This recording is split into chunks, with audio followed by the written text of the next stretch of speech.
get in the way. Let me get out of the way now. Would you catch me after? Mic up? Okay. Yes.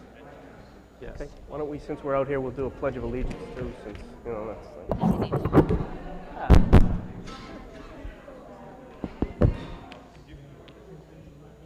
okay. Why don't we get going, if we could?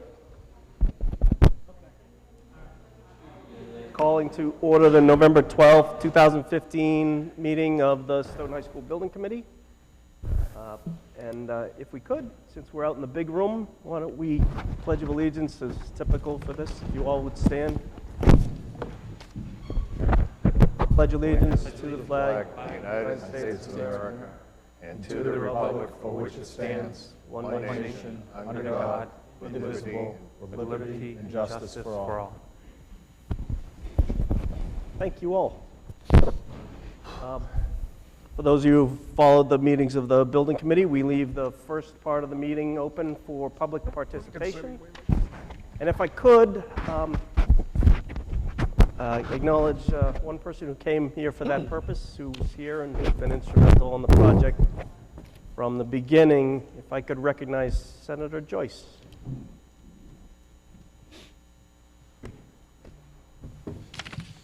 Thank you, TJ. I actually am excited to come here and see the unveiling of the design. I'm Brian Joyce, and I have the pleasure of representing Stoughton in the Massachusetts Senate.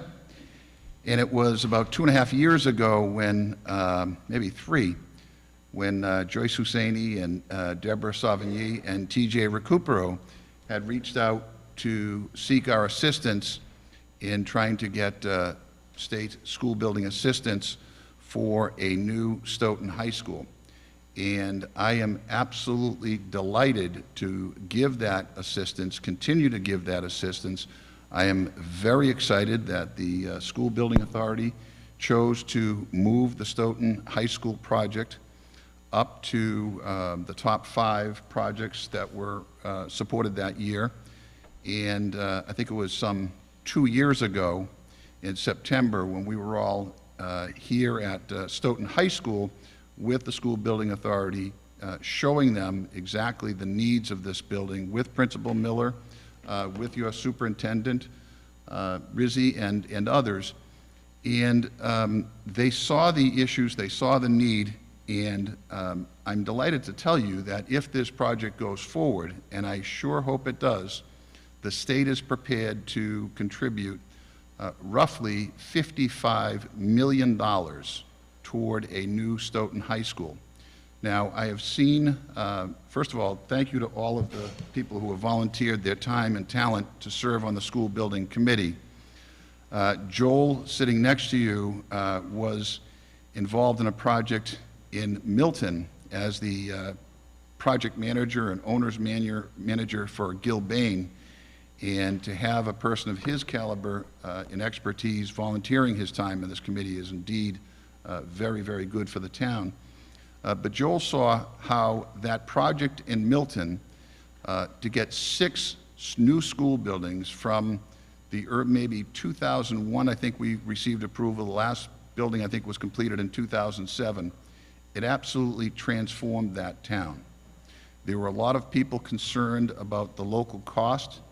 And what we found was that the local taxpayers actually spent less on new school buildings than they would have over the long term supporting and maintaining the existing school buildings. And it drove up property values such that it turned out to be an extraordinarily good investment for the taxpayers. More recently, we've had new schools in virtually all the towns I represent, as a penny on the state sales tax now goes to the school building assistance program. We had a new high school open a couple of years ago in East Bridgewater. Just several weeks ago, we cut the ribbon on a new high school in West Bridgewater. And again, I have seen firsthand just the transformative effect these new school buildings have on communities. And I'm very, very excited to see it happen here in Stoughton. I see that you even have chosen the same architectural team led by Carl Franceschi that did those beautiful buildings in Milton. I have absolutely no doubt that each of you is going to devote a lot of time and effort and free energy on behalf of the town toward this project. But the end result, with some $55 million in state funding, will be something that will be a legacy to all of you and to all the folks that support it. I'm very, very excited about this, and I tell you, from a vantage point of representing 10 towns, it is among the best things that you can do for a community in investing in the education of our children. G.K. Chesterton said that education is simply the soul of society as it passes from one generation to another. Clearly, it's the educators, the administrators, it's what happens in the classroom, but it's also providing those children with first-class facilities as they prepare to compete ultimately in what's now a global economy. So I'm here to offer support, continued support, congratulate and commend all of you for volunteering your time, and I will continue to be with you every step of the way. Thank you. Thank you, Senator. Thank you, Senator.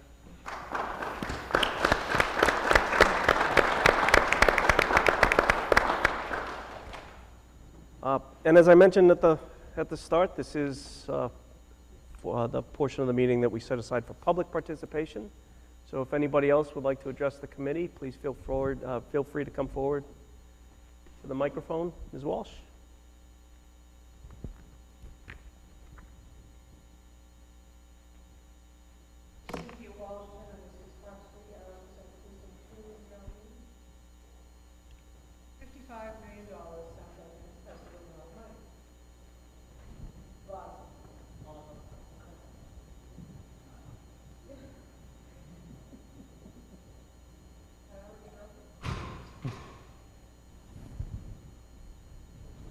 I'm just amazed how closely he follows these meetings. I've said that a number of times. That's how they do it on the Republican debates?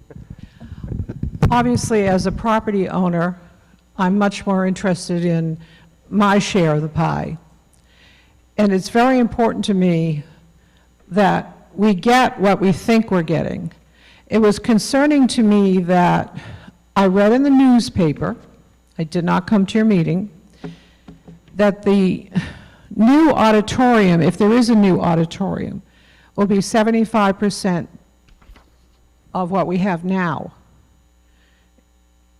And even though this is a high school, that auditorium is, to my eyes, a community auditorium. I have been in that auditorium that exists today when people have been lining the aisles. There simply isn't enough room for everyone who wants to be in there. So making it even smaller doesn't make sense. The other thing is, I know that they've chopped some square feet, 200 square feet off the gym, and I know that people wanted a bigger gym. I hope that means that the gym that we get is going to be adequate for what people were concerned about, that if we should go for a championship games, we can't have them because our gym is too small. I hope that if they take the 200 square feet off the proposed new gym, that won't be a concern. I also want to make sure when this comes to town meeting for a vote, before it goes to the population as a whole, that we get some sort of fact sheet, exactly what we're getting for our money and what the state won't pay for. If the state won't pay for a parking lot or a new field or equipment or anything we need or we think we need for the new facility, I want to know that up front. I don't want to vote for an override, have a building, and then sit in town meeting as people come in and say, well, they built us a new auditorium, but they won't pay for the seats.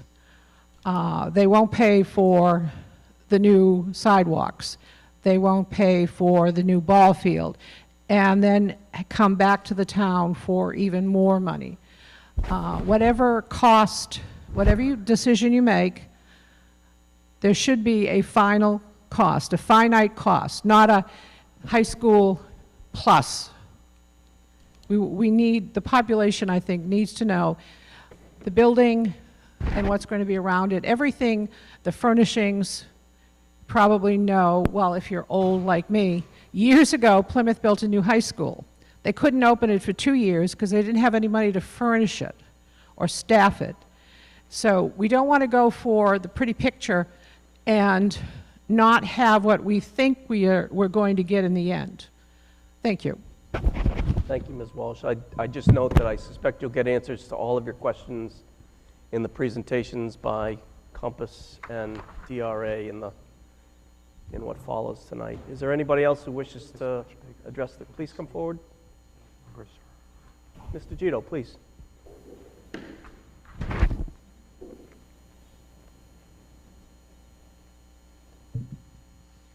I'll be as brief as I can. This day has been a long day in coming, and I'm very happy that you people have worked so hard to bring this forward, and to thank the senator as well. I was so fortunate to enter a brand new Stoughton High School as a freshman in 1952. That's 1952. That's a long time ago. New classrooms, new labs, a new gym, etc. At the time, I had no concept of the commitment that the townspeople had made to provide me with the education. Most of them are not here now, but I certainly do thank the generation that followed them, that they hope that they have the same view to support you. I certainly will, and I hope a lot of people also look to pay forward to educating the children that are here now and the future generations as well. Thank you. Thank you. Anybody else who wishes to address the committee, please come forward. Hi, my name is Larry Sauer, 77 Tamarack Drive, and I'm also a Precinct 2 town meeting member. I'd like to thank you for the opportunity to speak, and also thank you for all of the work that you've done getting us to this point with the different options for the high school. I want to speak today in strong support of us having a new high school. I have two students, two children who are juniors in the high school. They will not be able to benefit from the new high school as far as the educational experience, but I think that they will benefit because I think that the town will benefit. Like the senator said, I think it will help to transform this town. And my children have been very involved in sports programs here in towns through Stoyak as well as through the school.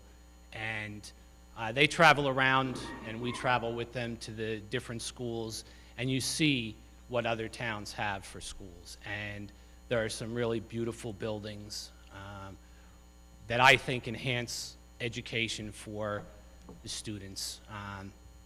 I have to say, I feel that my children have gotten an outstanding education here in Stoughton. And they are good students, and they work hard for that education.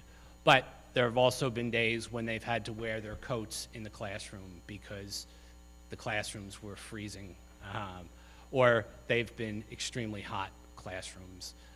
I really think that renovating a building just doesn't do it justice and will not last like a new building will.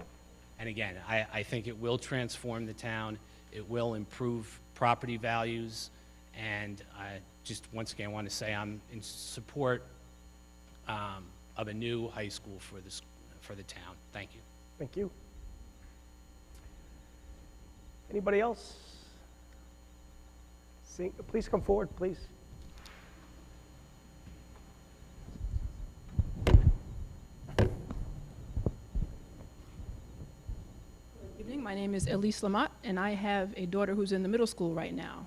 And I am very excited about the work that has been done to consider a new high school here. I think that my daughter perhaps will be able to experience the new high school, and I'm very excited about that proposition, and I'm willing to help, along with the process as it continues on. I've seen a lot of families leave Stoughton because of their perception of our high school, and they're in Sharon, and they're in other places that are near because of their perception of their school system and their high school. And I really would like us to be a place that people want to come to because of our school system and because of our high school, and not move away from that because of their perception of that. And I think having a new high school will help that. And again, someone mentioned property values hopefully coming up. We'll have a new influx of families who will be coming into the town because of the school system and because of the new high school, and people will have a pride about that. And I'm looking forward to that opportunity, and the opportunity of my daughter having that opportunity, as well as helping with the process. So thank you very much for all your help. Thank you. Thank you. Please come forward.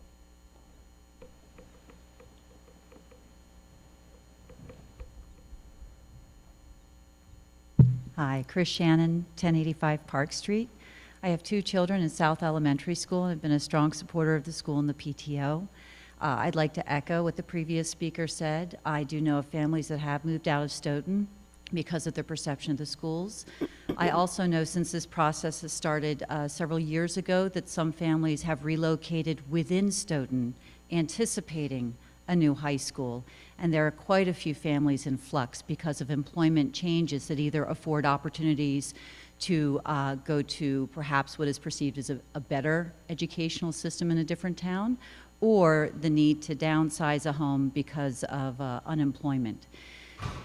That affords an opportunity for them to reassess why they live where they live. And I think a high school and the time that you've put into this high school really helps to fuel that decision. And there are families I know of that are in that flux right now. Like a previous speaker said, I would like to encourage you to consider a new high school versus one that is retrofitted, because I think that the students and the faculty and staff of the school deserve a new environment in which they can actually innovate along with the 21st century workforce century skills, and to meet the technology needs that a really robust current education system should be delivering in order to empower the college and career readiness of our students. Thank you for your time. Thank you. Because this is the first time we've had a meeting of this type, and this is such an important night for the committee, I really don't want to cut it off if anybody else has anything to say. We do have quite a bit of business to do. So if anybody else wishes to come, Peter, please.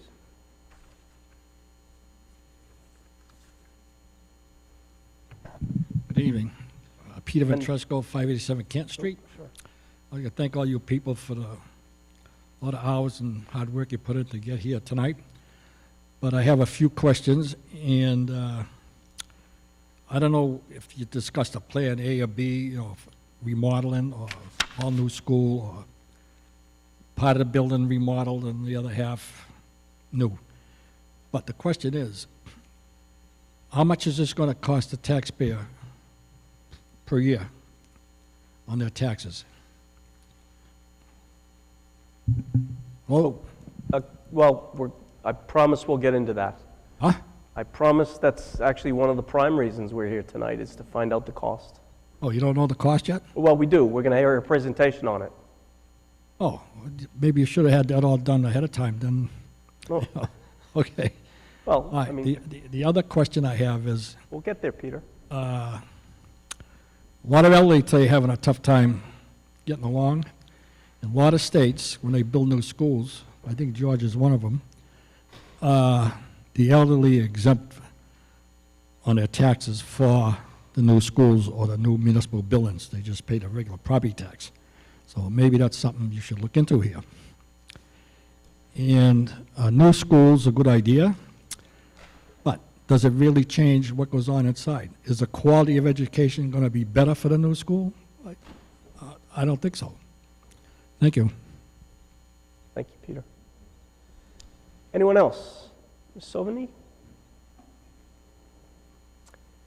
If nobody else has anything else, why don't we get into business? If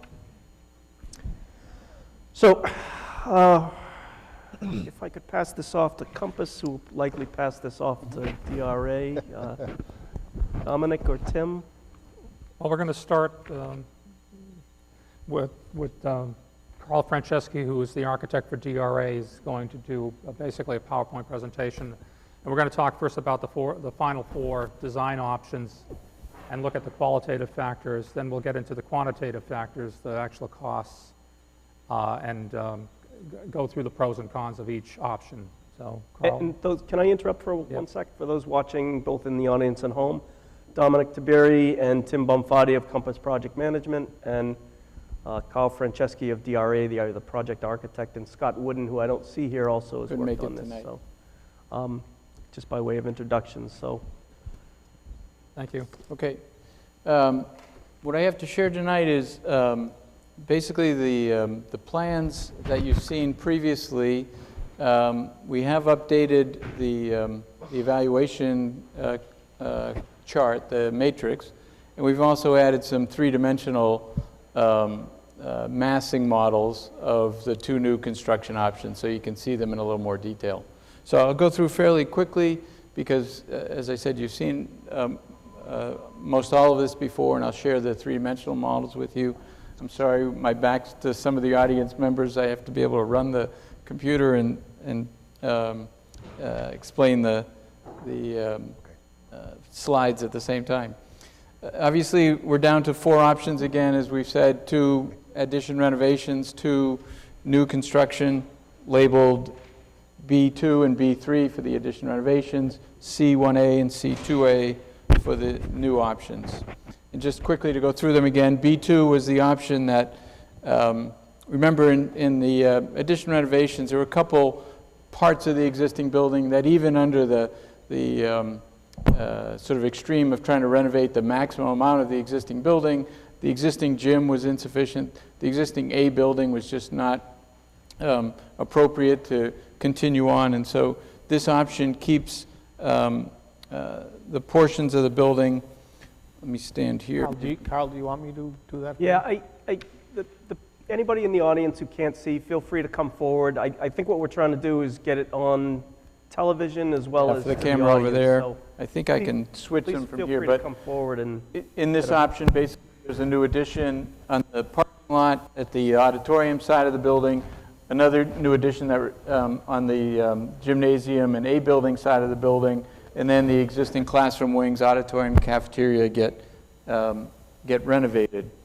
The floor plans, remember, look like this. When it's all complete, we're basically creating a new entrance with the administration area in it, creating a new gymnasium, story addition, locker rooms on the first floor, gymnasiums on the upper floor that ties into the building in a couple different locations.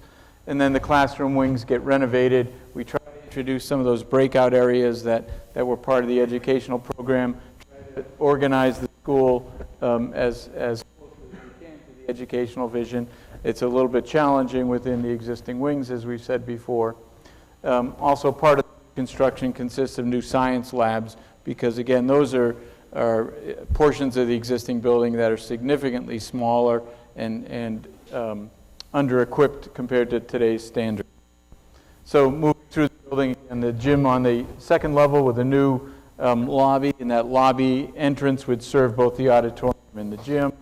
A new library media center on the entrance to the building here above the administration, and again, renovation to the classroom wings. And that continues on, so there's 3 stories of new construction at option B2.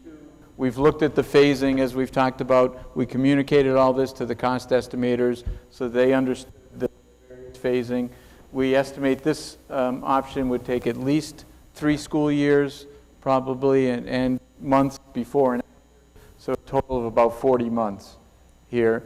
Would involve fairly extensive modular temporary classrooms, some disruption to the service and parking and drop-off during construction as well. In the end, we end up with a new parking and drop-off off of Pearl Street, a reduced parking and service area off of Adams Street.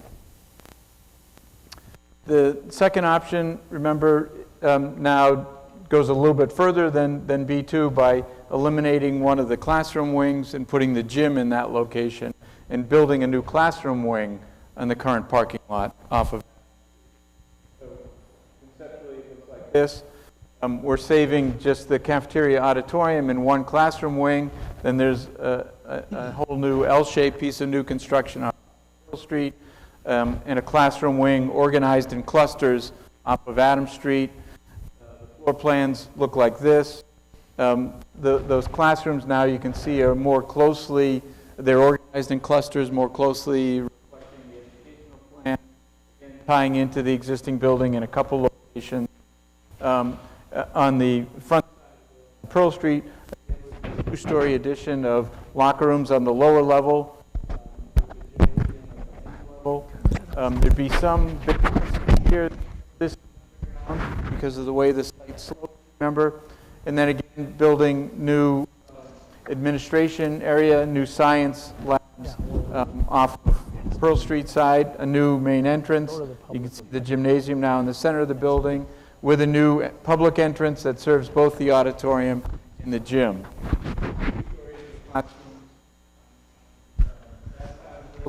And renovation of the remaining classroom wing here. And again, even though we're building new, was that right? Yeah. Okay. This one. We'll do that. See if it changes it. 'Cause we're doing it way too often for it to. Sorry.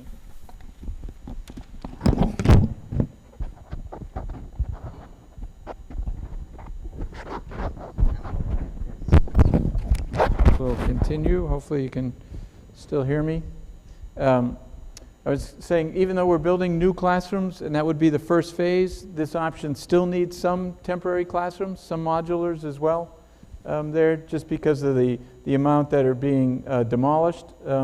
Even though those are coming online, we're eliminating A building, we're taking B building offline at the same time. That's a lot of classrooms. And so we need to supplement that to keep the school in operation through all this. Again, we end up with basically a circulation pattern that closely follows the existing building. This option too, again, we went through all the phasing. Because of the smaller pieces here, the fact that some of this new construction is built in 2 different phases, not all at once. Demolition is in 2 different phases. Would be even longer than the previous one, probably. About 44 months is what we've estimated, and again communicated that to the cost estimators. Now looking at the new construction options, there were 2 that we looked at, C1A and C2A. C1A is the one that's sort of L-shaped, or a little bit of an angle L-shaped, built behind the existing building, close to Adams Street, with the core facilities of gym and auditorium in one wing, and then a 3-story classroom wing. In the center would be the entrance, with the cafeteria on the lower level, the library media center on the middle level. You can see it can be built in its entirety while the existing school stays in operation. That's always been sort of the goal of the new construction options. And ultimately, what it looks like is when the existing school is demolished, the curb cut is still, the main entrance is still from Pearl Street. It navigates down the grade change of about 8 or 10 feet on a gradual slope to a parking lot, a turnaround here with the front door right at the intersection of the 2 wings. Because it's being built on the athletic fields, it requires a new football field, a new track and soccer field, new tennis courts as well. So all of the athletic facilities are new, but basically the middle school and all the baseball field are untouched. The site's basically divided in half into that's part of the construction zone and the part that remains as is. The floor plans, or here's the site plan for that again, turned a little bit differently now. Here's Pearl Street, here's Adams Street, the driveway, the turnaround. Again, we've always, in all these options, whether add or reno or new, tried to separate car traffic from bus traffic. So there are 2 entrances, the main entrance by the administration area on the front side of the building, a bus entrance on the back side here. These buses continue on and serve the middle school as they do today. Again, you can see the organization of the building follows the angles of the property line very efficiently, gets in some parking there. That's where that angle comes from. This wing being the auditorium cafeteria wing, this wing being the 3-story classroom wing. There is a sort of third entrance here, which could be used for public events in the gym and auditorium relating to this major parking lot here. The floor plans look like this. Again, here's the main entrance immediately adjacent to administration, a lobby, the cafeteria, which acts as kind of a commons area at the intersection of the two wings, the locker rooms below the gym, the lower level of the auditorium, the music rooms behind the stage. Moving up one level here, we'd have the superintendent's office, which is part of the program still. The gymnasium at this level, again, relating to that secondary entrance, the upper part of the auditorium, and then the classroom wing is the same on all floors, organized in clusters around with their own boys and girls rooms, teachers' room, small group rooms, 6 classrooms, plus science labs. So the school can be organized as per the educational program into smaller learning communities. They could be departments. Initially, the school is organized, English department, history department, and so on. But they could also become academies, an engineering academy, for instance, where the science labs are teamed with math and history, and they're all in one academy area there with its own group of teachers who can collaborate in that common planning space. In the middle of the building is the Library Media Center. And then there is a third level, again, a third level of classrooms, some art space on this side, TV studio, and cable TV studio, again, in each of these options still. Carl, could I ask Yes, that Tim. you, while you're going through it, clarify the auditorium and the gymnasium question that was raised earlier? Why Okay. the auditorium is this size? In these plans, as I talk about the program is still as we originally proposed it, even though we've gotten some feedback from the MSBA. We haven't officially modified it yet, but that would happen in the next submission, and it's a topic for the agenda tonight. But in that original program, we did submit a gymnasium that's 12,000 square feet, and that remains.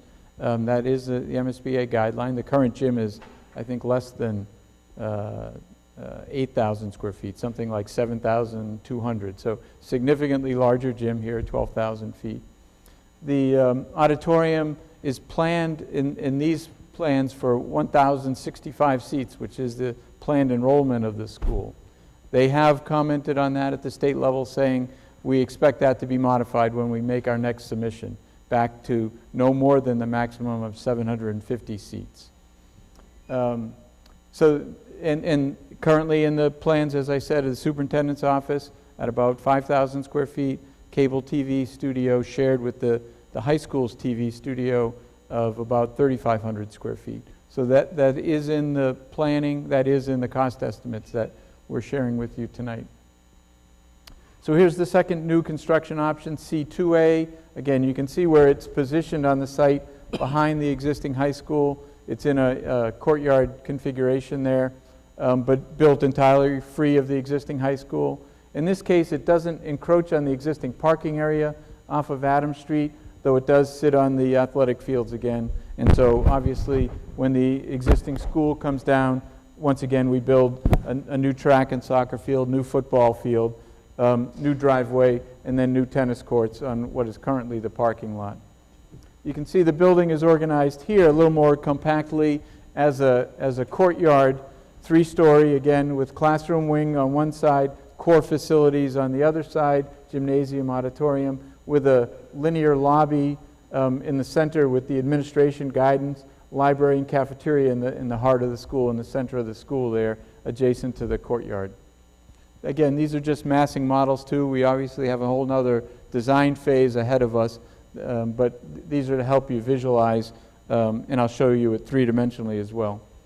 So in the site plan, the same driveway configuration, only this time it comes sort of through a parking lot with a drop-off area, and it can continue to Adams Street. So cars can come in, circle around, and go back to Pearl or Adams Street, and there's a little bit more flexibility in the drive. We still separate the bus drop-off on the backside, so there's a front door and a back door, so to speak. The front door is for visitors adjacent to the parking lot and adjacent to the administration area for security. You can see again, these are the larger spaces of gym and auditorium, the linear lobby, the cafeteria and library in the center adjacent to the courtyard, and then the classroom wings, which are basically two clusters of classrooms on each floor stacked for 3 stories. So there's 6 of these clusters in the program. Here's the front door, there's the back door there. So this is the linear lobby adjacent to the administration area. The locker room's on the ground floor below the gym. Again, the lower level of the auditorium stage, and behind the stage, the music room and drama, black box theater. In the center of this plan, contiguous with the lobby, really an extension of the lobby, is the student commons, or more commonly known as a cafeteria, but it really functions as a commons now. It's in the heart of the building.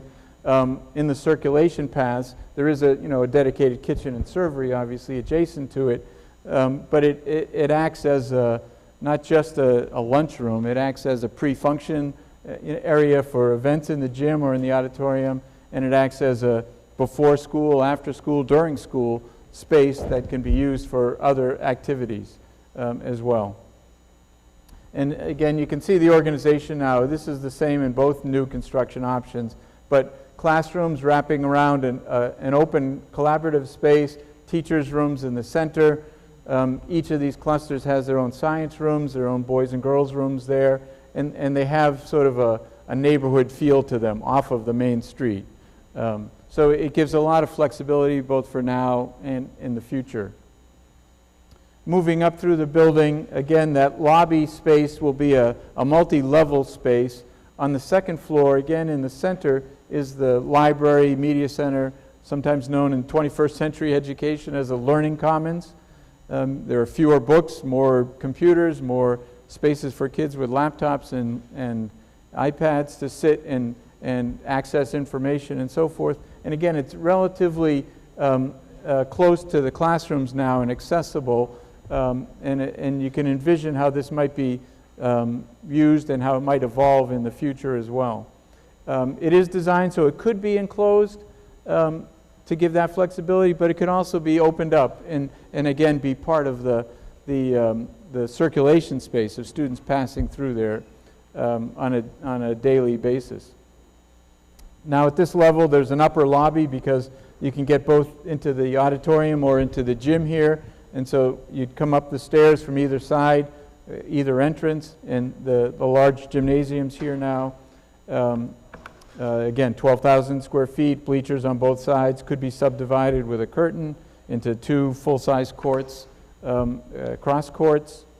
And also on this level here, we've got large group room, and again, the cable TV studio is positioned in such a way that it could be segregated from the high school. It has its own stair. There would be an internal door which could be alarmed, and again, if for security reasons we want to operate it that way, it could be segregated from the high school activities, but it could also be adjacent to the high school TV studio and video production classroom there. The third floor, again, identical.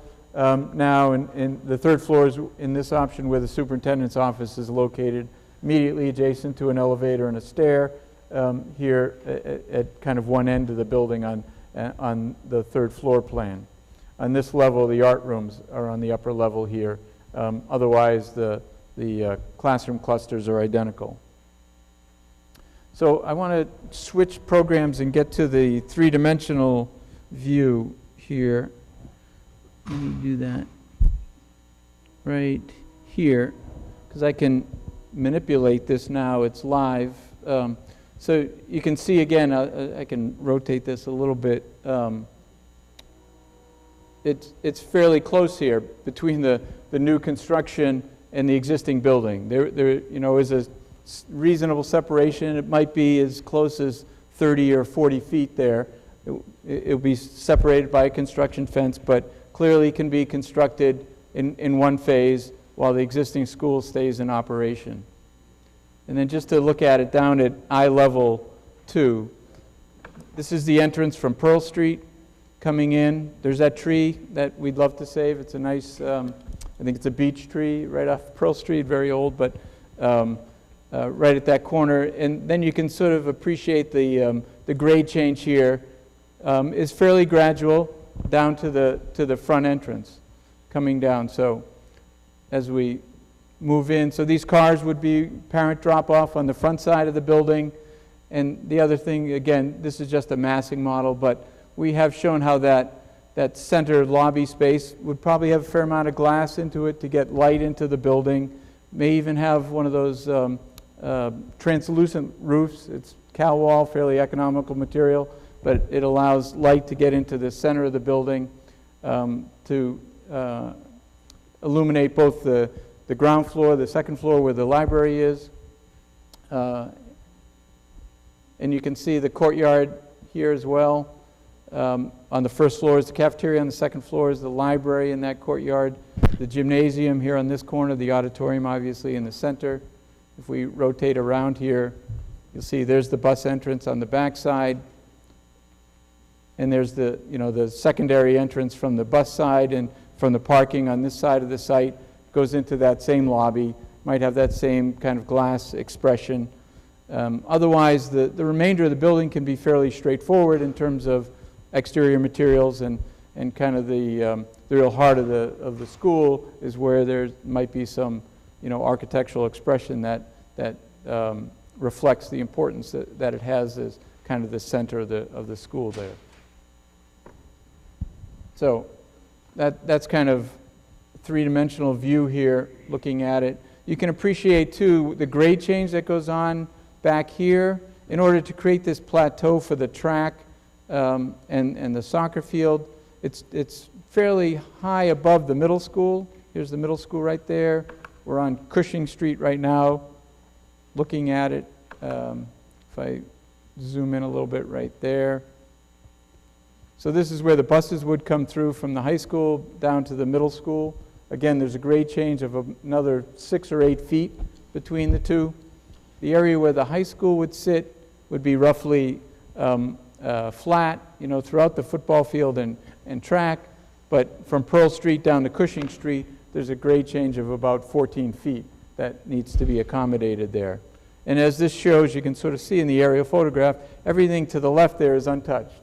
So where that dividing driveway is now, separating the baseball field from the track and all, that would remain. The baseball field and the softball fields would be untouched. That would be the limit of work here in either of these options. So that's the three-dimensional view. Let me get back to the PowerPoint here. Right here. I can stand over here.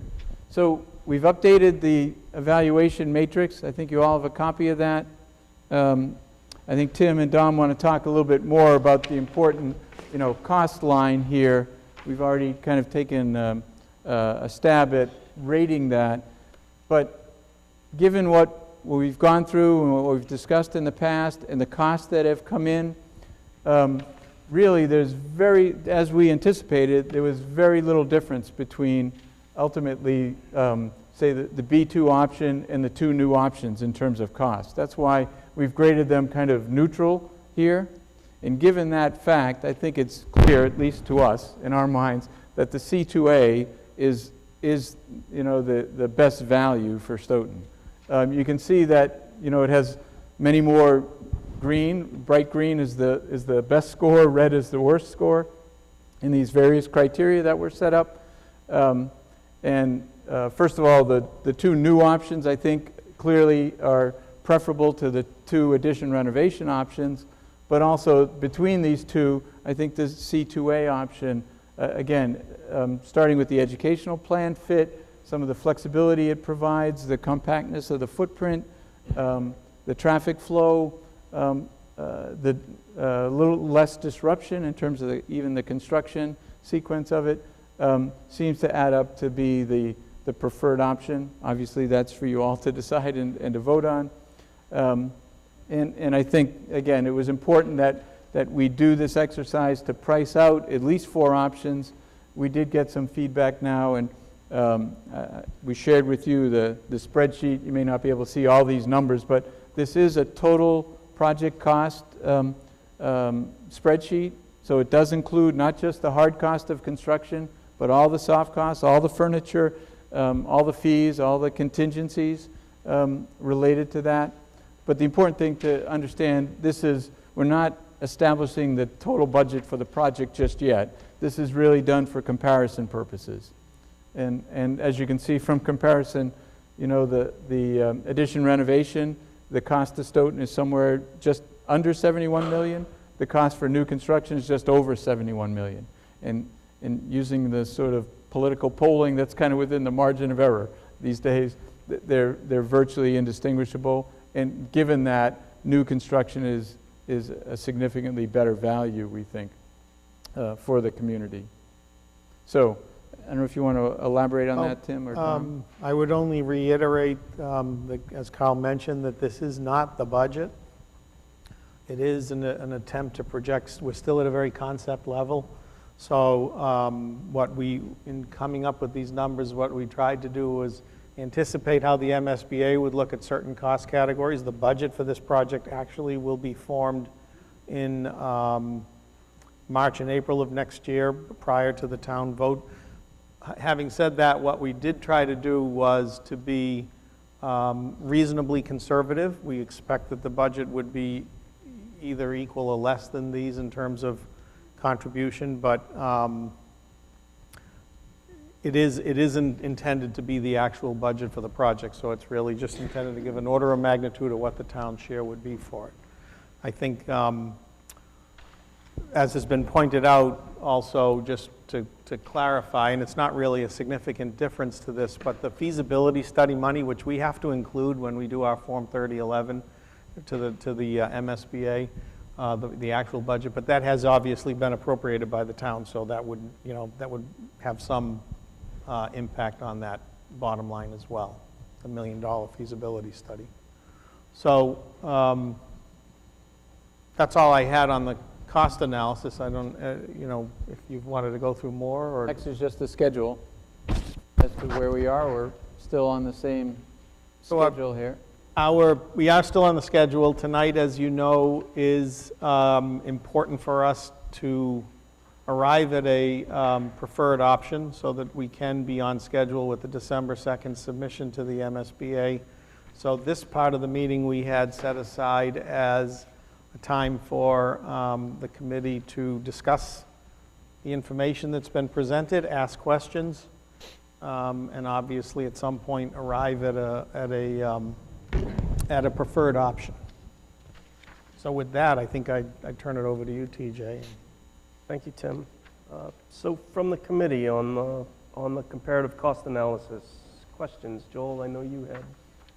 I got a couple of comments on the comparative cost analysis. Did you guys prepare this, or these guys? Or No, we prepared it. you prepared it, okay. TJ pointed out something that I had forgotten about, the $1 million in the feasibility line item. That's already been appropriated, and it's sort of in the mix, but it's not quite, okay? Yeah. The other questions I had was the construction numbers that you use don't really resemble the construction numbers that I have seen on the other estimates that you provided. Could you tell us how you came to these numbers? These construction numbers were the product of, so what we do and what the MSBA requires, and it's good practice, is we have two independent cost estimators. So we hire one and DRA hires another one. These are estimators that are experienced in school construction, so they come with the background of having done estimates for various school projects in the MSBA program, and they provide their estimates independently. They don't talk to each other. They get briefed on what the project will include, but they don't collaborate in any way. And then we take time to work with them to, as much as possible, reconcile their numbers, because at this stage they're estimating concepts. They're not estimating actual plans and specifications. So there are differences in the line items between them. So when we do that reconciliation, we try to arrive at a number that's a reconciled number, inevitably, because cost estimators have differences of opinion, that you don't get them to come to zero, but they get pretty close. So the numbers that are represented here, again, for comparison purposes, it's important to pick one of those estimators and use that as the comparison. As if you start to switch estimators, you're not going to have an apples-to-apples comparison. So the numbers that are here reflect the PM&C estimates that were reconciled with the Ryder-Levitt estimates from DRA. but PM&C is an estimator that we use pretty regularly and we're comfortable with. There wasn't that significant a difference between them in the end in terms of the margin of error. So for the comparison purposes, these are the PM&C estimates. Just to add to what Tim was saying, that as part of the concept, though, that DRA provides to our estimators a narrative of each function in the building, whether it's mechanical, electrical, plumbing, site work, et cetera. And the other thing, too, is they project to the midpoint of construction, which in their thinking is, and our thinking is, that the midpoint of construction would be the year 2018. So, In terms of escalation. in terms of escalation. And this includes the demolition and the abatement, the demolition, which includes hazardous materials abatement of the current school and the repurposing of that site work around that school. The other thing that's important to note is that for the purpose, again, of this exercise, the sites were all developed to the same extent, and they were all intended to recreate what's out there currently in the site development. So the site developments all have the same amenities under all the options, i.e. a synthetic turf, for instance, and all the options for the football field and multi-purpose field, as well as similar tennis courts and other parking and all the other amenities. Just to clarify things for those of us that are on the committee and those who are watching, Tim, could you give us an explanation of what are reimbursable expenses to the MSBA? Yep. So the MSBA has awarded Stoughton a reimbursement percentage, which they arrive at through a number of economic factors, of a base rate of 59% of eligible expenses. Depending on the option that's being used, there are certain incentive points that increase that reimbursement rate. The ad reno, for instance, have reimbursement points for depending on how much is being renovated. But however, so the reimbursement rate, net reimbursement rate would be higher than 59%, but the MSBA also puts a number of caps and restrictions on what costs will be reimbursed. So they particularly cap how much site development would be reimbursed, and virtually every school project exceeds that cap, and we've tried to accommodate or account for that in these numbers.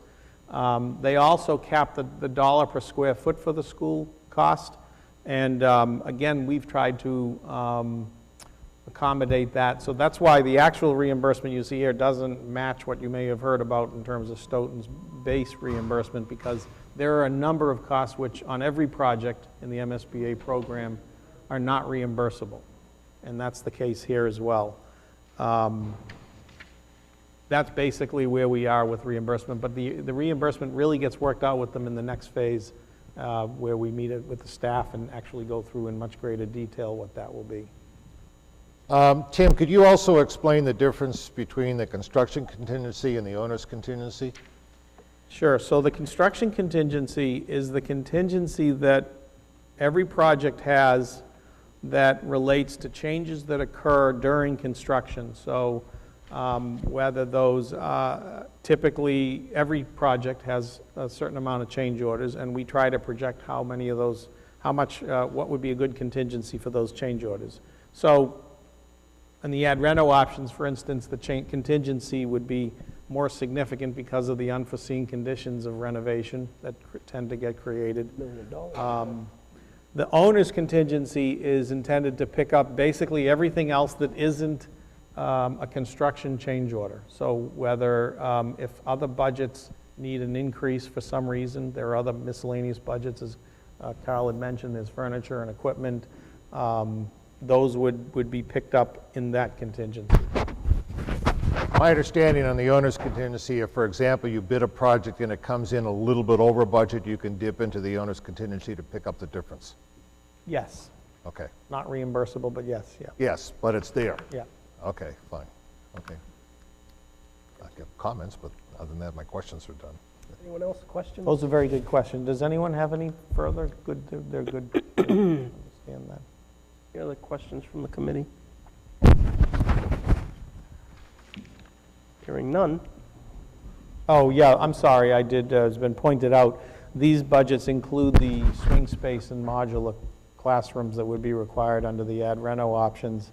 and the little bit of miscellaneous costs that are required in the new options, which are not reimbursable by the MSBA, swing space and modular construction. And on that note too, and this was brushed upon, but I just want to highlight again that each of those different options, ad rental versus new, has different schedules for completion. Yes. And we are 10 months plus additional for an ad rental project, right? If you Yes. That's correct, yeah. Great. Well, why don't we move on from there then? How on the agenda, options selection. So at this point in time, let me ask you, Dom and Tim. So we have item 5 on. Talk about the schedule. No, I'm talking about the SMAC and superintendent. So the way we had set this up was that the options, all the options include space for this cable TV studio as well as the superintendent's office. So all the options would be impacted by that discussion on whether to include it. Okay. What we had anticipated was, and maybe a good way for you to consider, in terms of arriving at a preferred option, would be to invite members of the committee to individually comment on the ones they have. It's usually a good idea to have people's impression. That's what I was, that's what I was going to do. I just, what I was uncertain about is whether we wanted to do the item 5 first, but you explained it pretty well. We'll do that afterwards, so. Okay. Well, to the committee, why don't we, if nobody has any objection procedurally, why don't we go around the table and everybody who has something to, oh, no, but Superintendent Rizzi wanted to be, well, she's out of the country, and Hola. on the determination of the chair, she qualifies under the town's remote participation policy, and we thought it was important enough to interrupt her time in Spain to participate. So why don't we, Joel, if you could take over for a minute, and we could start at whichever end of the table you want. Rick? I'll start first. Oh, Joel? I'm going to start first, and then Rick, I'm going to end up heading down, and we'll head in that direction, okay? All right. For those of you on the committee who have heard me say this before, I've had some experience in this, a number of these things, and working with the MSBA. Unfortunately, TJ's out of the room because he doesn't like it when I say that I'm retired and living on a fixed income. I think he hit me last time I said that. So I have I've taken a look at all the costs that have been provided. I've done a review of them, and I had some questions, many of which have been answered. And what I'm looking at is the difference between the new construction options and the ad reno options in general. I think that even though we came up with 2 good ad reno options, and I have to compliment the architect, DRA did a good job in providing a very creative way to solve this problem, although I'm pretty sure, Carl, you did mention the fact that you were not going to have any change orders on these, no? No, okay, I could have been wrong about that. All right, but in any event, so I think they were very well thought out and very creative, and everybody did a pretty good job. My basic feeling is that the costs, which are quite similar, don't really become the primary factor here. And for those of us here, this thing here, which is what everybody's been looking at, is probably the one that really can make a determination. I like the new construction options over the ad reno options for a couple of reasons. Number one option in particular, C2A, which is the square rectangular building, I think is a very compact design, and I think it gives us a great opportunity to economize during the course of doing the final design work and seeing if we can bring down the cost of it. I believe that it has better flexibility, and Julie Miller can correct me on this, that gives the flexibility of making program changes and coming up with things of that nature, which none of the ad reno options really have that capability. It's going to provide for a more efficient operation and management of the building. And I think for the town of Stoughton, it's a very good asset investment for the town itself. And we were very lucky in this regard in that we have a campus, the existing campus that the school is on now, that allows us to build a new building within reason, and it makes it work very well. And to the best of my knowledge, based on these things here for the MEC educational plan, I think it works very well in meeting all of that. As far as the ad reno, one of the things that it does do is it keeps the current size of the auditorium, which is neither here nor there. And yes, there is an impact during school operations, during construction. My feeling is, having done a number of ad renos for schools and public buildings, public schools rather, the renovated structures are great once you're done, but say 25, 30 years from now, for those of you who will be here 25, 30 years from now, you may be going back to taking a look at these things that weren't replaced with new structures and see if we have to do something again. In that regard, my opinion is that I would rank these in order in the following order. C2A as number 1, C1A as number 2, ad reno B3 is number 3, and ad reno B2 is number 4. Rick? I agree. So it's great having Joel's knowledge and experience and background on the committee. It helps you take a different slice at this. What was most important to me is how well these plans fit into the educational plans, and then kind of right at the same level, or maybe slight notch down, was cost. It seems to be these projects are pretty well cost neutral. You know, again, to Carl's point, within the margin of error. When you look at the positive and negatives based on the work that the committee had done in establishing criteria and then weighing it against each of the projects, I think it's clear that C2A is the best option from a cost standpoint and from fitting the needs of the schools today and tomorrow. So if you look at the education plan, it's very impressive. There was an incredible amount of work done there, thinking about what does education look like today, what does it look like in 50 years. I don't know what it's going to look like in 50 years, but the committee did well, Julie Miller, president of the high school, the high school principal, and her team did a terrific job in rendering this down and coming up with what was important and what was going to be needed for tools for the kids coming in. You heard a speaker come up earlier and speak about how wonderful it was to go into a new school when the new school was a new school, and the tools that they needed at the time were there and available, and it helped them immensely. Today, the tools that are required are much different for today's education. I've had two children who were students that went through the whole educational system in Stoughton and got a terrific education. And our schools are rated extremely well because of all the dedication that goes into establishing the best curriculum, finding the best people to deliver that, and the best measures and successes and outcomes. So I'm highly confident that if they get this new facility, they're going to use it very well, and they'll maximize the use of that facility. That said,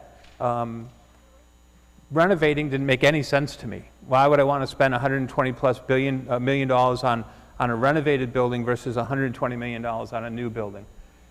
For me, it's why would I want a 50-year-old wall and pay the same price as I'm going to get for a brand new one? So it was kind of clear to me. And then as I went down, and so if I'm working back to front and front to back, I went back through the criteria, and you know, there are some limiters in C1A that concern me, but for the most part, the ones in C2A were much less of a concern for me. So that's why I could wholeheartedly agree with Joel's assessment that in a recommendation working back to front, I think that C2A is the first choice from my perspective. C1A falls right behind it.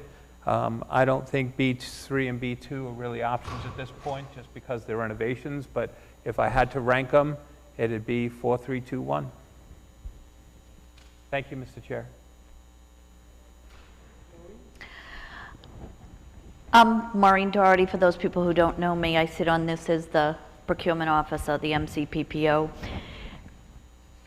The experience I bring to this is I've served many years on a building committee, over 21, for my town in Mansfield, involved in many new school projects and renovations.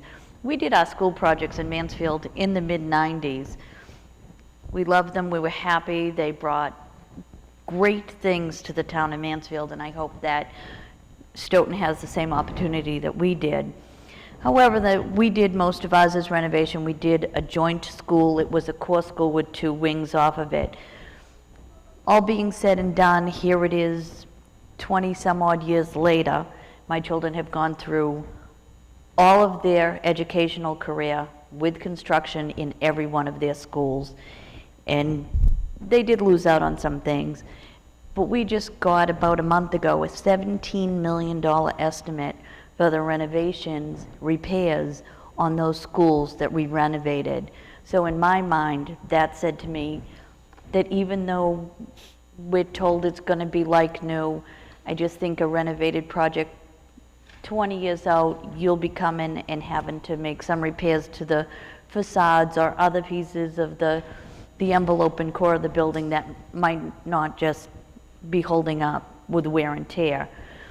Even though I think they are cost neutral as far as all their estimates go, I do like the C2A module, just because I looked at our little chart and I feel it offers the best for the school department, the best for the children, and the best for the town.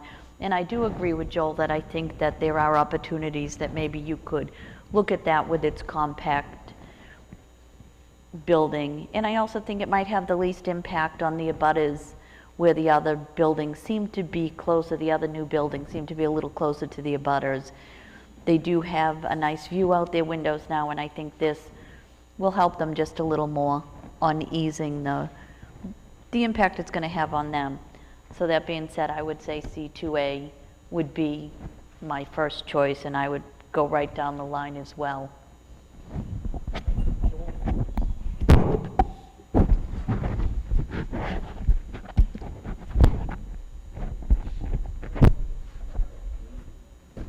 Thank you. Good evening.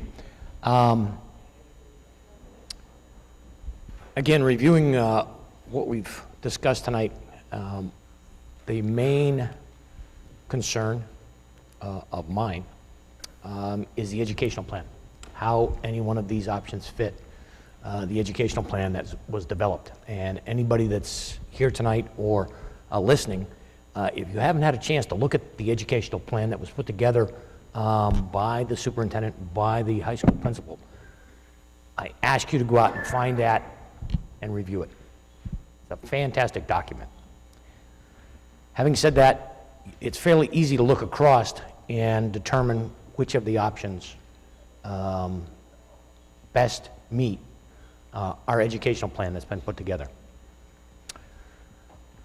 My second glance, obviously, from my point of view, is looking at the operation and maintenance of the buildings. Long term, the money that we put into these buildings far exceeds the cost, the original cost of building these buildings. So again, that's where my eyes went to. The third thing I looked at was the flexibility, both short-term and long-term flexibility. And having looked basically at those three, looking at all of them, but mainly those three were my focus, I would have to agree. C2A is the clear choice. Thank you. Mike Conley, and then Maggie, I'll go to you after Michael. Thank you. Mike Conley. Hopefully you can hear me. Educator for over 25 years. I manage a school principal in a neighboring town. And, you know, I think a lot about how the options, principal, which option would I want? C2A is the clear option. I love the idea of using the matrix. It allows me to be sort of detached emotionally or be too tunnel visioned on any one particular concept. So I appreciate the subcommittee and their work in laying out this matrix. I looked at it over and over, and it was just clear to me that looking at it and making a decision based upon this format is the best way to go. I like the compact footprint. I think about its flexibility for delivering the educational service. I also think about safety. That's a real important factor, and having that compact design and the way it's laid out and how people will move about the building is pretty important. The educational plan is vitally important. It really lays out to the town that we're not just looking for a shiny new building, but there's an actual thought behind it in today's educational environment. So that's really important to me. I look at, renovations. There's cost in there. Those swing space costs you'll never get back. They're just temporary spaces just used and payments going out just to make those renovations happening. So with the cost being so close, for me, the clear option is C2A, and they're just working in reverse order, C1A, B3, and then B2. I think this is a pivotal moment in this town. I think those words just rang true to me. I believe it will transform the town. It'll keep people here. It'll be a focal point. I think back historically, I was a history teacher, and I think back to the tough decisions people probably had to make when they were building the original school. And I'm sure costs were tight and budgets were tight in households, but they believed in having that central focal point of the town, which is the school. And I think this is a pivotal point in our history here to do that as well. My kids will not bear the benefit, but I believe investment in education is the best investment you can make and the biggest return on your dollars. That's why you see the costs going up for a college education. I think this is really a key moment in our town. So, I wholeheartedly support C2A for all the reasons laid out in the matrix. Thank you. Thank you, Michael. And I just want to reiterate that under the town's remote participation policy, that the chair has made a finding that Dr. Rizzi is unavailable for reasons of geographic distance, which qualifies under our remote participation policy, and she's good enough to join us. So, Dr. Rizzi? Thank you very much, Mr. Cooper. I feel I have anything to particularly add to the discussion. Others have spoken very eloquently. I wasn't able to be there with you, but I'm very glad to be able to participate in the vote. I think that's very important. Obviously, Maggie, hold on one second. We're having, audio's not very good, and Does that go up a little louder? That's going to help a little bit. Maxed out on the volume there? yeah, I'm maxed out on volume, so. Microphone? Maybe You think she the just got a- microphone? Why don't we might work? try that, Kimmy? You want to try the microphone, or Um, could we relocate to Barcelona? Tell her to yell. Wouldn't be the worst idea in the world, Tell her but she's got a- why don't we try again? Dr. Rizzi? yes. Can you hear me now? No, and that's not much better, is it? I'm sorry? Well, it's, That's I better. don't feel I need to contribute anything further to the discussion, so I can hear you well enough to know what's going on, and I'll understand if someone makes a motion and or if you call for a vote. But I don't feel I need to make any additional comments. Okay. I think we can hear you a little bit better now, so. But we'll Okay, very good. we'll continue on. Roberta Harback.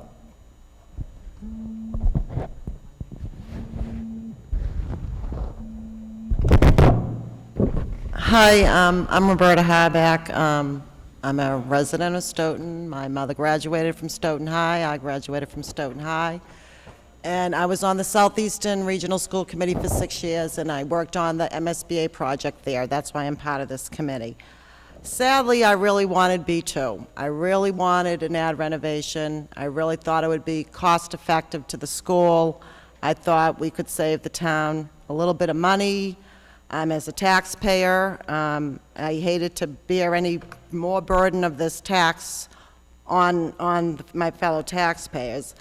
I like the idea of B2. I like saving the fields. I remember growing up in, we're still in Stoughton, the football game, Thanksgiving game, what year is we go to Canton this year? Is it at home? The kids aren't going to have that. There was everybody wanted a bigger auditorium. With the new school, we're not going to have that. It's going to be smaller than the one that's there now. I thought it'd be nice to be able to save that. And I think that we could have saved, the swing space, this $3 million, $3.8 million. I think the school, and we could have got a little more creative and found spaces or the way that the project was going to work out. We could maybe rearrange things so we wouldn't have to spend that kind of money on swing spaces. Overall, when you look at the matrix, right, C2 is the best to go. Unfortunately, I really wanted to do an ad reno. I don't feel there's any disruption. One of my sons started this Southeastern project. My daughter finished it off. There wasn't any disruption in the school. The kids, it was actually quite a great learning experience when the kids are in the school and things are going on. So sadly, as much as I would love to say B2, I know C2A is basically the best way to go cost-wise, and for the $1 million difference, I have to go with new construction. Sorry I couldn't save you a few bucks, guys. Katie Pinanokian. Hi, I'm Katie Pinanokian. I just have to say that I'd have to go with C2A for the sole purpose of the education plan. I'm a school committee member, and my main goal is student achievement, so that was my choice, C2A. Thank you, and Principal Julie Miller. Hi, Julie Miller, principal, also a former graduate of Stoughton High School, as is my entire family, going back to my grandfather. So I do have a great deal of pride in this town and what we can accomplish here at Stoughton. C2A is clearly the best choice when you look at the matrix.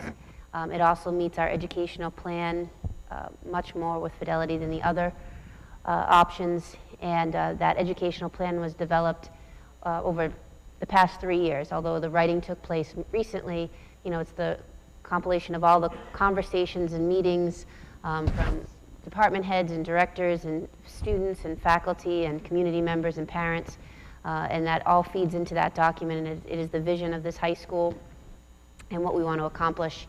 I feel it's my responsibility to not only educate the students that are going to be in a new building, but also the ones that will be living through the construction phase. And for some of those ad reno options, you're talking about an entire career of some students that might be living through that. Although we've heard some, not testimony, but some comments that it's not much for our students to live through, it would be extremely disruptive moving students about the building during the school year in order to accommodate construction.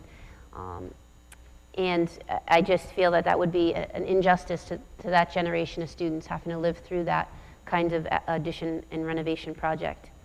In addition to that, the cost of the projects are pretty cost neutral, but when you look at the ad reno, it is got that swing space in it that Roberta spoke of, and that's costs that you're not going to see anything for at the end of the project. That's, the modules, so you're spending that money and it's for naught.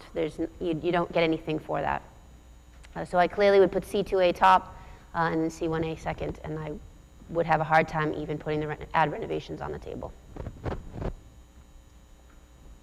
Thank you, Principal Miller. Well, for my own part. One more. Yeah, one more. No, Mike. Oh, I'm sorry. Mike, well, you know what? You sit over in the corner like that. And then, This is my chair. I can't help it. At this stage, it's kind of anticlimactic, but I can say, for me, there have always been two issues. One is the ed plan, which was an excellent ed plan. And second was, what is going to give us the biggest bang for the buck? Because sitting in my chair, that's what I have to look at. And in my mind, the only one I'm even interested in pursuing is C2A. I won't even rank the other three, frankly. Mr. Chairman? Town manager's never been one May I make a motion? long-winded speeches. Well, if I can, before you do, Oh, I'm sorry. Yeah, you got to say something. for my own part. Sorry. I have to say, working with this committee and with the subcommittee and with our consultants, and I thank our consultants because this has been some of the proudest work that I've done in the town of Stoughton in my years as a selectman. But the process, for those watching, and we have a larger crowd here today and hopefully watching at home because I think this is being broadcast live, happened exactly as I would have hoped it would have happened. Deliberately, step by step, over a course of time, and with thoughtful presentations and thoughtful questions too. So we started about a year ago. We appointed Compass as our project manager.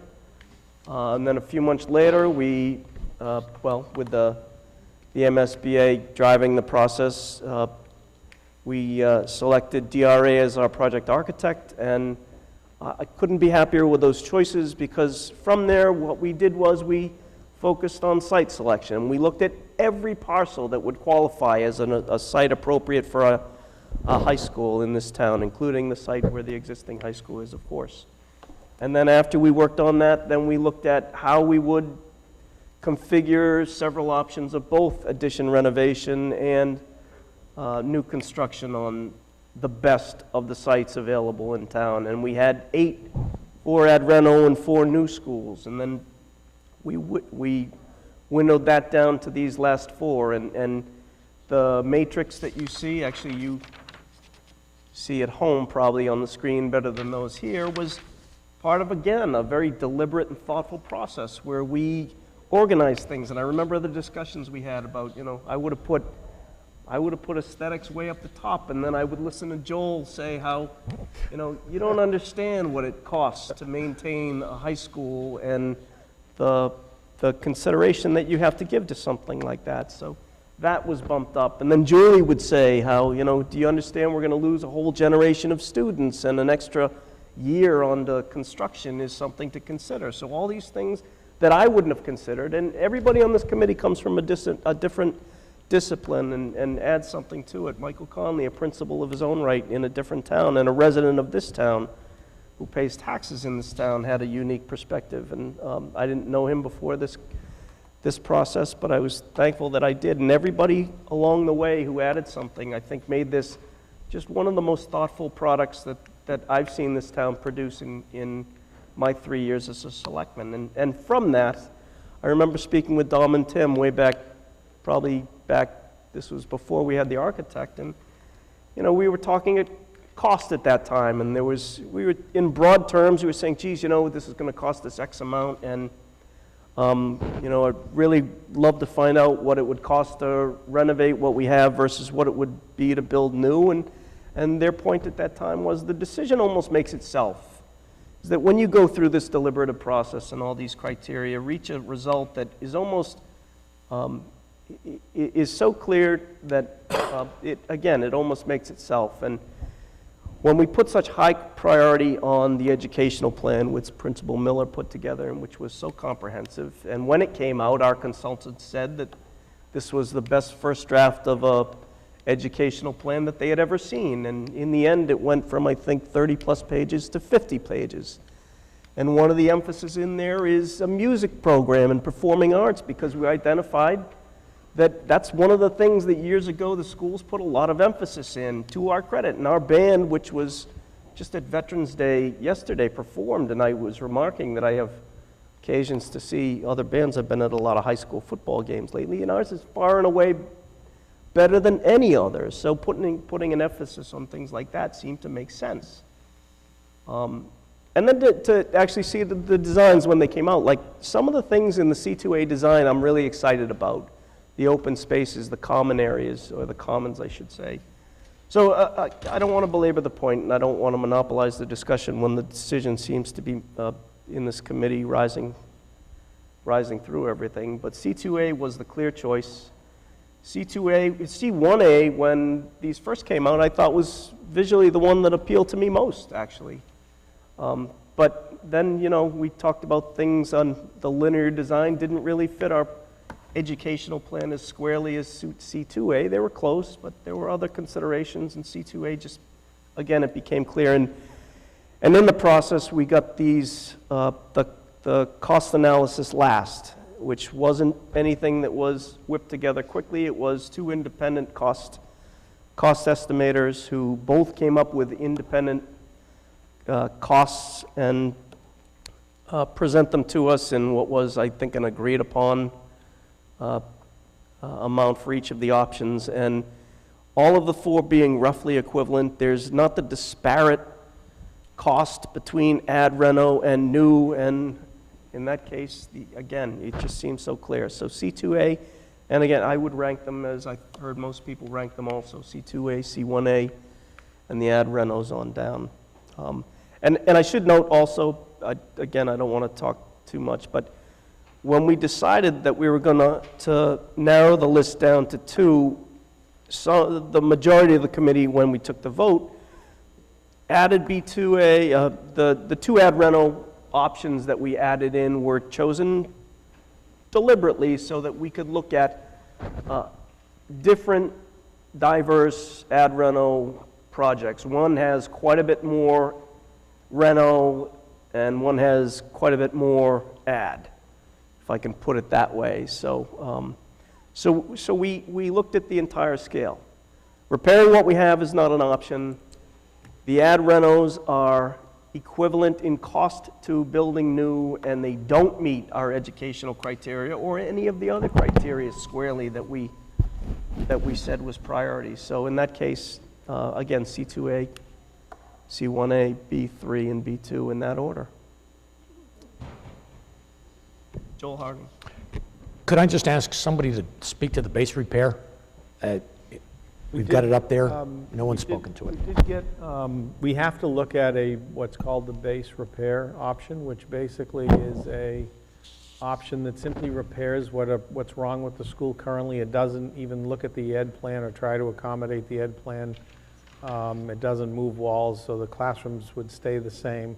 The base repair, which is done as part of the MSBA program, and as you can see, obviously at the far left, doesn't score very well. The construction cost of that, and I'm going by memory because it just came in, but I think it was about $84 million for the base repair option. How much of that is reimbursed? See, we've never actually approached the MSBA about they've never addressed that question, but I believe that they won't reimburse a project that doesn't. They want to know what the cost is to do that, but they won't reimburse a project that can't accommodate the ed program. Okay. Thank you.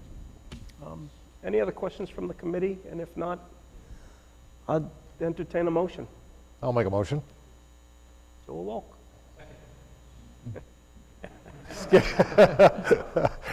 Saving time. Saving time.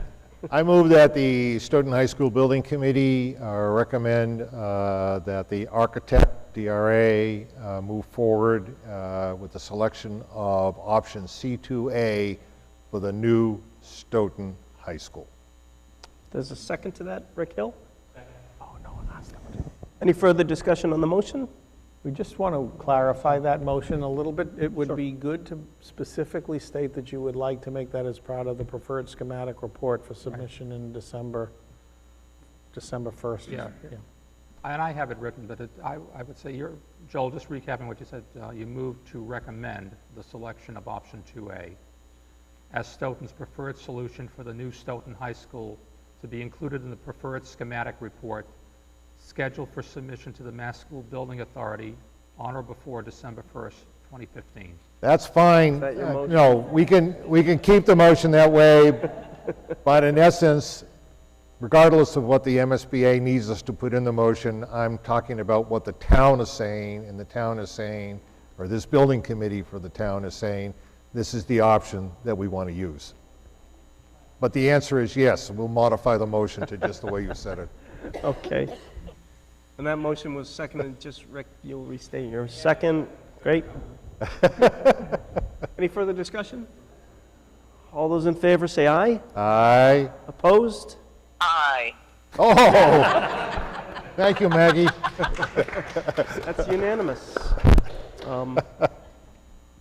Thank you all to the committee. We do have more business. Yep. But that was, of course, the important business. And Dr. Rizzi, if you could stay for this next discussion.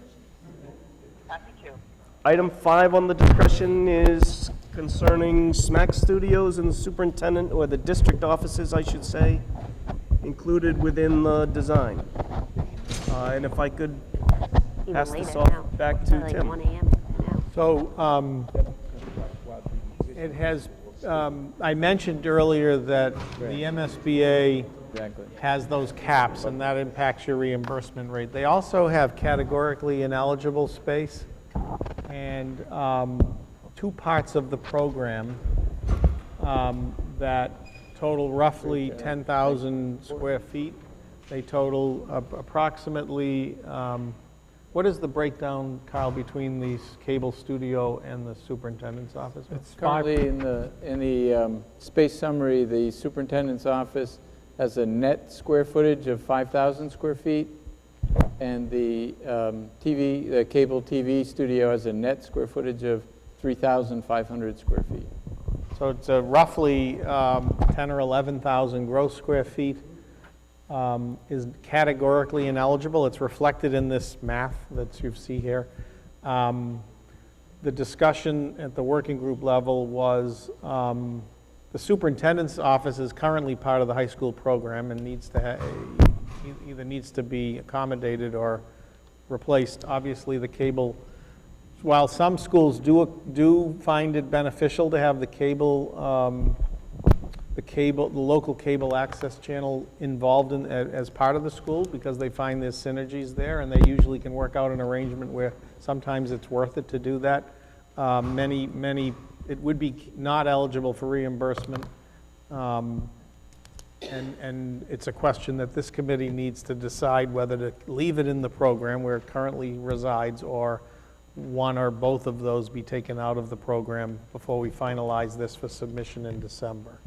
So we just wanted to bring that out. It's the two pieces of the program that are categorically ineligible, and we felt that it would be appropriate to either confirm you want it in the program or have instruction on whether it should be taken out. Just to clarify that the TV studio for the high school is still in the program, not to confuse the two. Questions from the committee? Joel Hart? Do we need to make this decision tonight? Yes.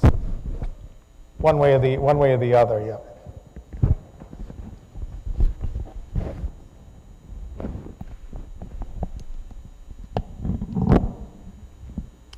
I know that we've discussed this before, but for those of us who hasn't been present for that discussion, one of the ideas that came up is the superintendent's of schools office is going to be at a different site, as I recall. We talked about the possibility of that. Yes, we've discussed it. We haven't finalized Right, I understand the that, site yeah. or talked to any of the participants or the people involved. So, but there has been some discussion about relocating that from the high school to a different site. Other That's a questions? toughie. I will. Even though you had, if I might, Sure, Mr. no, Chair, Rick. Mr. Chairman, Joel, was there any, even though final criteria wasn't set forth and you didn't decide, what were the pros and cons that went into the discussion about having the superintendent and staff on site versus not? Did you get to that point? Joel 1 or Joel A? Joel 1. Joel 1. We did not. I think we left it in the high school building because it's in the existing building. More for anything else. There's never been a discussion, which I'm sure President Miller would like to have, regarding where she wants the superintendent's office, but we haven't gotten to that point yet. Do we have experience from other schools that says it's a good or a bad thing, having the superintendent as part of the main high school complex or not? Do we have that kind of information available? Well, as long as my superintendent's not watching tonight, I think it's good that the superintendent's office is separate and, functions in a largely different capacity. Does our than- superintendent have an opinion on this? Yeah, Dr. Rizzi, would you like to Is he there? You're still here, right? Maggie? Do you have? Yes, I am. I'm listening. Um, The signal's going in and out a little bit, but I've gotten the gist of the conversation. Okay. Let me just say, for my own part, this came up very briefly at the end of a discussion of the working group last meeting. We were sort of sitting around saying, geez, you know, the cost is high, and, you know, what can we look at to pare things down? And so I don't want to mischaracterize it. We said, you know, this is one of the areas where there's an expense related to security, because it has to be totally separate from the rest of the school. And we kept it in there in the first place because it was room for expansion, future expansion if necessary. And we sort of said if there was one way that we can pare down cost, construction cost, non-reimbursable cost, that was certainly something that we should bring to the committee off the top and discuss. Did I characterize that correctly? Yes. I mean, there wasn't a heck of a lot of discussion about it. It just came up very quickly, and we said, this is something I think we ought to come back. And matter of fact, I see John Stagnoni here, and I had a discussion with him before the meeting saying, yeah, the SMAC studio is included in the design. And then an hour or two later, we had sort of discussed whether it should be or not. And sure. Would you like me to make a motion to take the superintendent's, the district office off of the plans? Is that what you're looking for? Well, I had a couple more looking to questions. find out before we everybody's could do a thoughts motion first, if we but- could. Well, then it's open for discussion. Yeah. I mean, if somebody wants to, You want to make a motion and second for discussion, that's yeah. fine. Yeah, Okay. make that motion second for discussion, Rick, or someone second for discussion? Oh, I'll second it. Okay. Pick that up? All right? Okay. Could I ask Katie, does the school committee have any feeling one way or the other about where the superintendent's office should be? Is that because they didn't formally consider it, Katie, or is that because, did they actually have any deliberation about this at all, or? Do you know, I haven't talked to Dr. Izzy about this, but we can meet wherever. I mean, we're going to have to pay for offices anyway. No matter what? Yeah. Right. No matter what. So there's my question. How much is it to add the superintendent's and her support team to the high school versus not? The superintendent's office is about $2.5 to $3 million. To relocate Between the two of them, that you're talking closer to 4, right? But if you add the SMAC to it, it's closer Yeah, to it's four. $4 million that is not reimbursable. So, two separate questions, and I keep SMAC separately from this. Let's just say it's $2.5 million or $3 million. To move it to another facility, what's the cost of that? Even though we haven't identified a facility, it's going to cost money. So, comparably, is there a savings there or not? I really kind of look at financial as then the functionality. So from a financial and from a business perspective, is there a cost savings moving them out of there? I like the fact that it's future expansion space. If you needed to throw the superintendent out and move more students in there, I get that. The facility's already there and it's built. But to move them to, say, the Jones School, can I say that? The Jones School has I think some space available, but we'd have to, I think, build that out to accommodate. I don't think it'd be $3 million, but it would certainly be a fair amount of money. When do you have a comment on how much the Jones School would roughly be to accommodate this? We haven't really studied the layout there yet, Rick, in that regard, but it's still, as I recall, basically a former school. So the classrooms are there, the cafeteria is there, the gym. There's been some work for the preschool program of creating some small offices, but it would be the equivalent of sort of tenant fit out in an office building, putting in the proper mechanical system and electrical system and computer networks and that thing. I'd have to imagine it's going to be less than the cost of new construction. Right. As part of the high school. Okay. Joel, did you have to? One of the big costs, talking about the Jones, one of the big costs we're going to incur is site work. We do not have anywhere near the number of parking spaces now for what goes on at the Jones.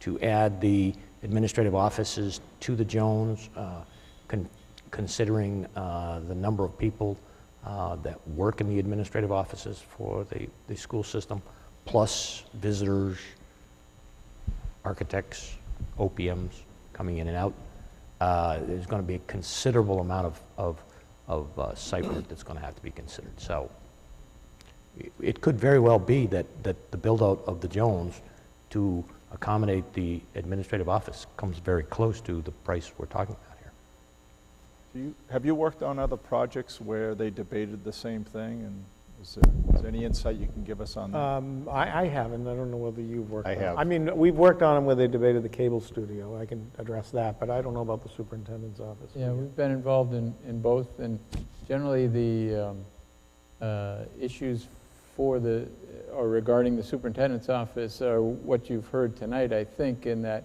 there's no educational benefit for locating it, co-locating it with a school, unless it's the only school in the district, like a vocational school, which has a superintendent, and the superintendent's office is on the same campus.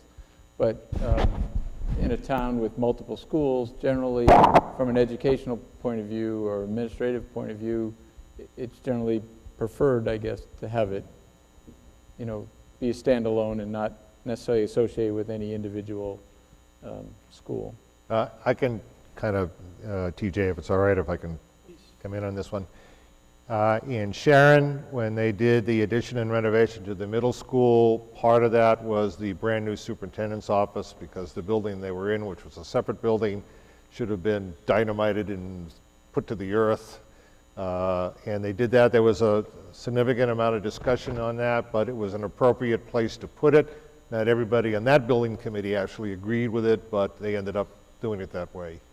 In Taunton and in Milton, they did it a different way. They did the structures without a superintendent's office, and then after the high school in Milton was done, the superintendent of schools came in and basically grabbed a bunch of area and said, these are my new offices. In Taunton, the same thing happened, except it was a brand new elementary school. After the elementary school was done, the superintendent of schools says, we're taking this corner of the elementary school and we're turning it into our new offices. Okay, those are three different areas. I know that there are a bunch of schools that do have superintendent of schools in the building. I know Waltham has it. As part of the high school, and a few others. What is Mansfield? We have it, it's right near the town hall, town offices. But it's a separate area, right? It makes for a nice collaboration, potential for collaboration between towns and schools, when you do it that way. I will It's say, attached to any one school. Sometimes people wonder if that one school has an advantage or disadvantage. I don't know. I was on the building committee in Mansfield when we did the renovation to the high school, and it was a deliberate decision because it wasn't a reimbursable expense to move them out of that building, to move the early ed program out of that building, and also to find new homes for those as well, because it wasn't a reimbursable. I'm curious as to why we have to make this decision right at this point, because I know we have to make it once we get into the schematic design, and the schematic design will be basically what we're buying into, okay? But at this point in time, if we leave the plans alone as you have them, Carl, shouldn't we be able to just submit that just to show that this is how we made this choice? And I would say that if you're going to back it out later, I don't know, I would let Carl address what it does to his design process. I don't think the MSBA would care if you backed it out later. Adding it in would be an issue later, but I don't know what it does to your design. We're going to be submitting, that would mean the designs we submit in December reflect it, and then we need to move quickly into schematic design for May. That's partly the issue, Joel, is that we'd be moving quickly into schematic design, and technically too, we are resubmitting the program, not just the preferred option on December 1st or 2nd there. And I think the MSBA expects, the district to have kind of resolve the program before starting design. They don't like to see, you know, design changing during the schematic design phase. The program should really be nailed down. However, if we leave the designs currently as is, so C2A currently as is, which already has a superintendent's office in there and so forth and so on, if we leave that, can we repurpose those areas and during the schematic design for something that might be reimbursable? No. It's we're- important to know, we're already over the reimbursable. Oh, the square We footage. have other Yes, the spaces square that need to be footage is justified. Okay, all right. Can I ask a question? Rick, before you do, Rick was flagging me a minute ago. No, that's okay. I just wanted to continue my line of questioning. I wasn't done, but go ahead, Roberta. What actually does the district office consist of? A superintendent's office, and what else do you consider in the district office? Special ed. Deputy Assistant superintendent. Yeah, to support well, staff. Special ed and IT, I believe. So there's only three offices? Oh, it's, No, That's why I was asking. facilities. Joel can tell you. The business office, my office, facilities, the superintendent, the assistant superintendent, and IT. My question is, do you all have to be together? I'm ignorant to this. This is why I'm asking. Do you have to be in the same building as the superintendent? Could you be, let's just say, at the West School? And somebody else be... I guess I could be anywhere. Okay, well... I could be in Canton, but Oh, okay. well, the superintendent would enjoy that sometimes. I'm just kind of throwing it out there. It's because all of these departments are district-wide, we're constantly in communication with each other I understand that. district-wide. So if even having the SPED department at the Jones becomes very problematic at times, because everybody's, either the superintendent's running to the Jones or the director of SPED is running to the high school to get discussion. So yeah, could we do it? Sure, we could do anything. No, I'm just putting it out there. Is it the best option? No. Right. Can I say something? Oh, sure. Thank you. So currently, all those offices are in the high school, and we are one big happy family and live together very peacefully all together. I hope to be making a career here at Stoughton, and I don't know who will be coming in behind Dr. Rizzi and behind Mr. Ford and eventually Joel, though he might outlive me here at Stoughton. So when I think about that, I would prefer that office to not be located in the high school building. In addition to that, I have concerns, although I think SMAC being in the building is an awesome opportunity for our students. I have concerns about SMAC and the superintendent's office remaining in the high school building as it poses some issues with security and safety for our students and our faculty because it just means more public coming into the building, and managing that public becomes a security concern, but also can be very taxing on the main office, as they would be the ones signing these visitors in and out and escorting them about the building. And so that's a lot of time and energy for public resources. So I have concerns about both of those things. Mike and then Rick. My perspective, and it's kind of builds on what Mike Conley said, and that is that in my experience in other municipalities I've worked in, there is a distinct advantage to having both administrations co-located, a very distinct advantage. And that is one of the disadvantages we have here, is that they're not co-located. Town side administration, school side administration. Correct. Yeah. Okay. Rick Hill. Are you sure? Positive. So let's talk about SMAC. So we would build out space for SMAC. Is there an income there? Is there reimbursement there? Who would have the? I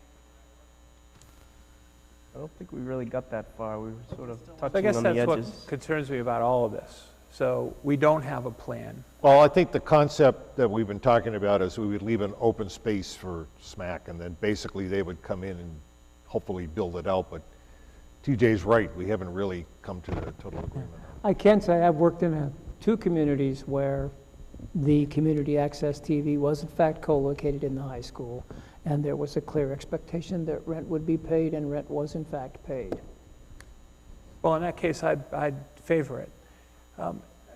Again, not hearing that we have any alternative to this, and I've listened to both sides of the story, and generally I'm in agreement with Julie on most things. On this, I don't know, I think if it's the school administration, it would have to be separate and secure, and have to be isolated from the rest of the school. So I'd have to feel better about that, but without having a logical alternative plan, that is going to cost money.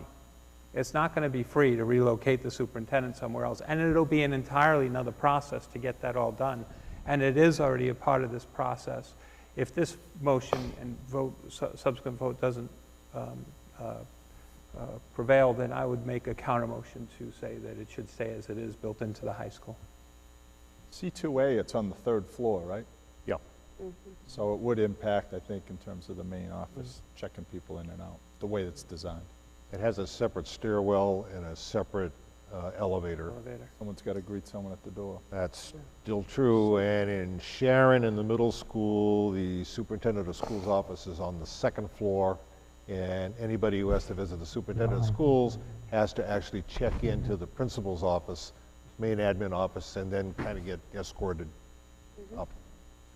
So, Carl, if I can ask you without putting you on the spot, after our last discussion, I went back to the facilities master plan, which you guys did 5 years ago now, and it has a cost, and I don't know what the cost, I know it's itemized, but as I read this, to bring the Jones School up to usable, pristine state, I should say, is over $2 million by this. So I guess when we estimate cost, are we looking to do, or would we be looking to, strike that, would we have to do everything that's itemized in the facilities master plan? And I'm putting you on the spot of something that I don't think you participated in yourself, but your firm did. No, I did. Oh, you did? Oh. Those costs were more in the nature of repairs, Mm-hmm. and assuming that the use was not going to change, so it wouldn't necessarily trip any building code issues. And if the superintendent's office went there, I think that would still be the case, that you wouldn't necessarily do wholesale renovations to the entire building. You might want to, but in terms of full handicap accessibility for the entire building or energy code upgrades, I don't know that those for example, were not necessarily included in there. $900,000 for mechanical upgrades. Mm-hmm. And I would think that those, if we were going to use long-term use that building for administrative offices and completely tenant that building, that would be the sort of thing that we'd be incurring. There again, those were for the entire building? Yeah. The superintendent's office wouldn't necessarily take the entire building. Okay, yeah, Joel Harding. There are other programs that the MSBA offers, which are accelerated repair programs. So some of what we have looked at under the facilities master plan would fall under those categories. HVAC, MEP, a lot of the boiler replacement, things like that, we would be reimbursed for. We have already done the roof, so that is not coming into play. Windows would be a project that the MSBA would reimburse us for. So there are other options that we have within, and again, we're talking about the Jones, it might be the south, it might be the west. There are other options that we have to explore to get reimbursement for some of the repairs and upgrades we want to make to that building, irregardless of whether the superintendent's office moves in there or not. We just upgraded the electrical service. We doubled the electrical service. So we have done some things to that building already. There are other things we could do to that building and be reimbursed for. But again, as I'm saying, one of the big things that, if we're just talking about the Jones, the site work alone is going to be very expensive. But to be perfectly honest with you, the superintendent and I haven't discussed it other than just in passing. Anyone else want to add something? This is challenging for me because my preferred would be to move it to another site for maybe positive reasons. Like Rick, it's kind of hard to make a decision we're not really sure where it's going. Are we meeting again before we file? We could. Certainly could. I don't know that I would really like to look into other options before we make a decision. I don't know what the rest of the committee looks like. Not a bad idea. I kind of agree with that. Yeah. Okay. So is there a motion to table this discussion until the next meeting? I'll move to table the discussion. Second? Second. Oh, there is a motion on the table, so we're sorry. tabling Need that to motion. vote that. Yes, we're tabling that motion, Yeah. right? So second, all those in favor of tabling the discussion on this? Aye. Aye.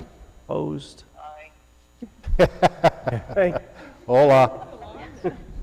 Is she just on a California 3-second delay, or what is it? Spanish, Spain. I know. European 3-second delay. so we only have a couple other things, Dr. Rizzi, if you can stick with us for another 5 minutes, and then we'll be done, or if you have more important things. Wants to ignore me. So, Joe, I'm sorry? I would like to ask that the working group also meet ASAP Okay. to discuss this. Well, why don't we, that was the next on the agenda too, a schedule update from Dom. Yeah, I just wanted to say that Trust the working group. in our calendar, we have the working group meeting the day after Thanksgiving. I was going to propose that we meet next Friday, the 20th. Everybody's in agreement. That's here, that's part of the working group. I don't think that's a problem, right? And that would give us a chance. The submission goes in on, well, I can talk about what we got coming up, and then we can talk about the submission. Next week, November 17th, we have the joint meeting of the school building committee, school committee, and the selectmen here in the Great Hall at 8 o'clock.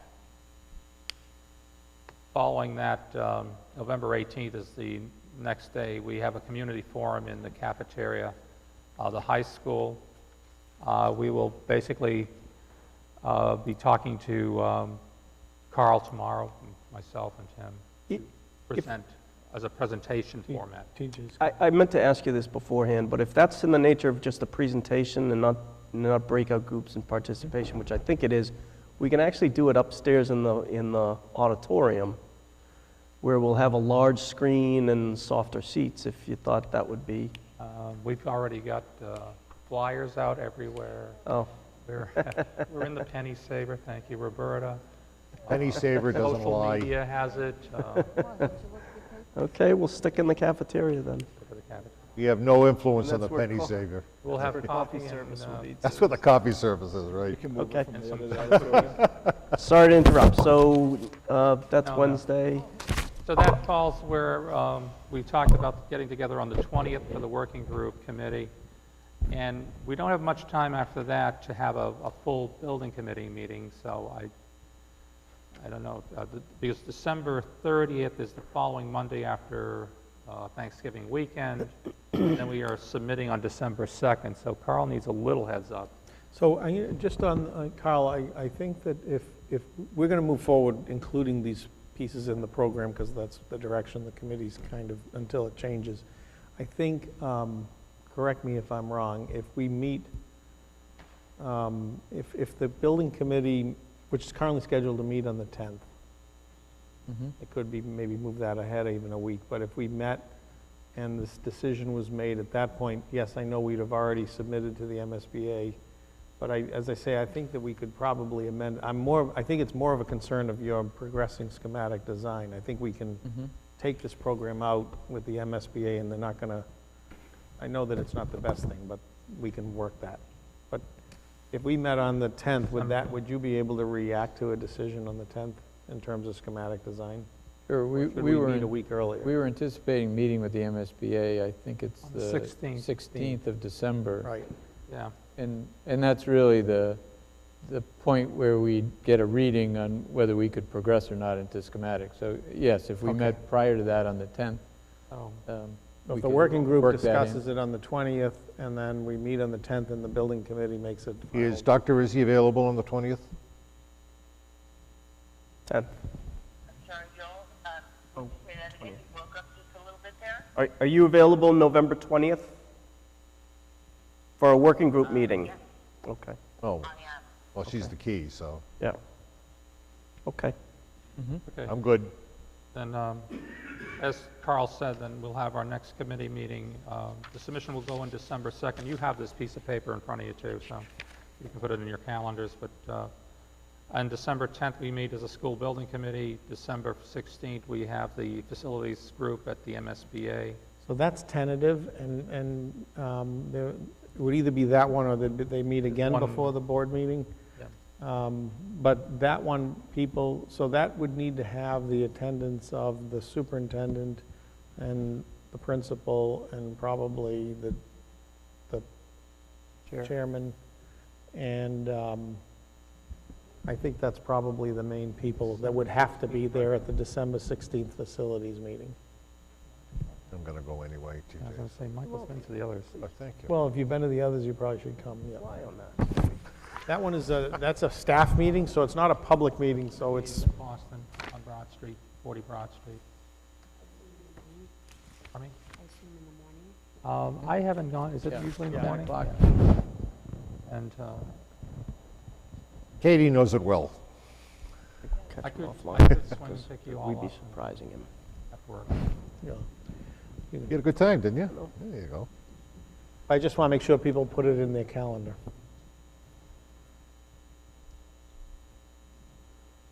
Okay. Okay, so that was scheduled.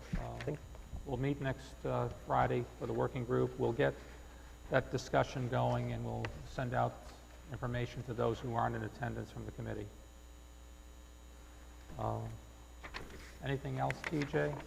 Nope, that's it. We do have invoices to approve, and I don't have those in front of me, Dom, but I have seen them, so. Yes, you have. The vendor invoice package this month composed of Compass's invoice of $11,930.50 and DRA's invoice of $32,500.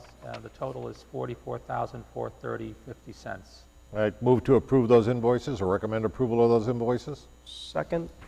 Motion made, seconded. All those in favor, say aye. Aye. Aye. Opposed? Aye. Okay, and minutes. We have, Minutes. I need Minutes. to amend the minutes. I apologize. Ms. Joe Walk will be Mr. Joe Walk in the future. Thank you. I appreciate that correction. Caitlin Jenner. I don't want to get my children confused. so with those amendments, is there a motion to approve those minutes? As amended? Amended. Seconded by Roberta. All those in favor of approving those minutes as amended, say aye. Aye. Opposed? I didn't hear who's second. I'm sorry. Roberta did. Thank Yeah, you. I'm sorry. Oh, and Maureen's- Maureen Doherty abstains. And at that, future agenda items. Is I there have anything one. else? Sure. Joel Wolk. This one is for Compass Project Management. I was wondering if you think it would be, well, I think it would be an appropriate time to do it. Would you be able to make at the next meeting on the 10th your presentation on the difference between CM at risk and regular Chapter 149 work? I know the presentation isn't a long presentation, but I think it's something that this committee should listen to, even though we don't have to make that decision on that day, but they need to know what the differences are. Can we do that in the next agenda for the next one, for the next meeting? Yep. Yeah, so we can, the other thing that I was hoping on December 10th, so we're going to do the cable and the superintendent's Right. decision. We can do that. The other thing that I really did want to do was to have DRA. So we now need to move it through schematic design. A lot of decisions need to be made by the committee in fairly condensed fashion. And it would be helpful, I think, for you folks to hear from DRA about what those decisions are, and also to say, these are the ones that, what about, how do we, how much do we get impact?